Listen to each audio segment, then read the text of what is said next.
Pakistan, of course, has a unique way of respecting the will of its people by jailing a prime minister, by banning the ruling political party, and by letting its armed forces engineer a constitutional coup through the 27th Amendment and giving lifetime immunity to its Chief of Defense Forces.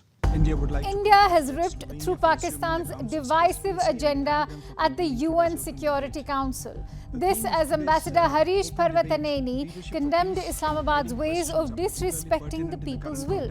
That by jailing a prime minister and giving lifetime immunity to its army chief.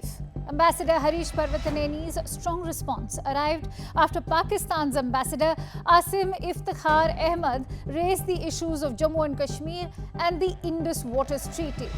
That was during an open debate on leadership for peace. India firmly rejected the Pakistani envoy's assertions that the issue of Jammu and Kashmir should be settled in accordance with the UN Charter, even relevant Security Council resolutions and the will of the Kashmiri people.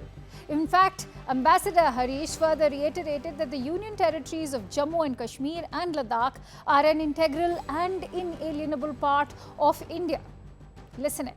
Pakistan's unwarranted reference to Jammu and Kashmir in today's open debate attests to its obsessive focus on harming India and its people. A serving non-permanent Security Council member that chooses to further this obsession in all meetings and platforms of the UN in pursuit of its divisive agenda cannot be expected to fulfill its designated responsibilities and obligations. Let me be clear.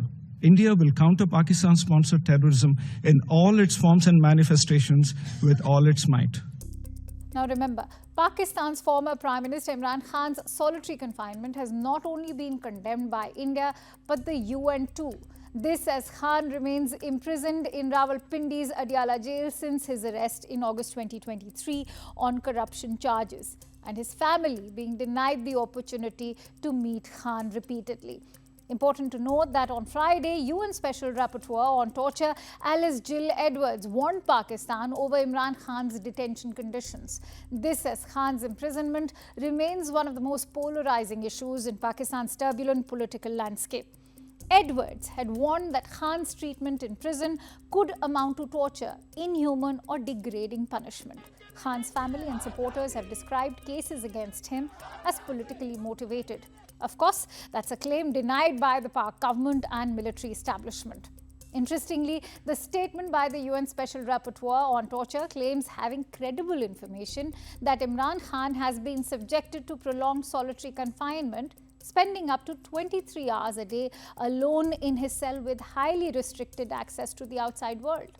And according to Alice Jill Edwards, Khan's cell is reportedly under constant camera surveillance. She reminded Pakistan's government that under international law, prolonged or indefinite solitary confinement is prohibited and isolation lasting more than 15 days may constitute psychological torture. The UN expert also highlighted how Khan has been denied outdoor exercise, interaction with other prisoners, and participation in communal prayers. Moreover, visits by lawyers and family members of Imran Khan, even when authorized by courts, are frequently cut short or interrupted. And it was in this very backdrop that India's permanent representative to the UN has ripped through Pakistan's divisive agenda. Moreover, Ambassador Harish has also reminded Pakistan and the UN Security Council that India had entered the Indus Waters Treaty 65 years ago. It was a mark of good faith in a spirit of goodwill and friendship, one that was clearly not respected by Pakistan as it continues to carry on with targeted killings in India, the most recent being in Pahalgam, Kashmir. Throughout these 6.5 decades, Pakistan has violated the spirit of the treaty by inflicting 3 wars and thousands of terror attacks on India. In the last 4 decades, tens of thousands of Indian lives have been lost in Pakistan-sponsored terror attacks, the most recent of which was a Pahalgam terror attack in April 2025. It is in this backdrop that India has finally announced that the treaty will be held in abeyance until Pakistan, which is a global epicenter of terror, credibly and irrevocably ends its support for cross-border and all other forms of terrorism.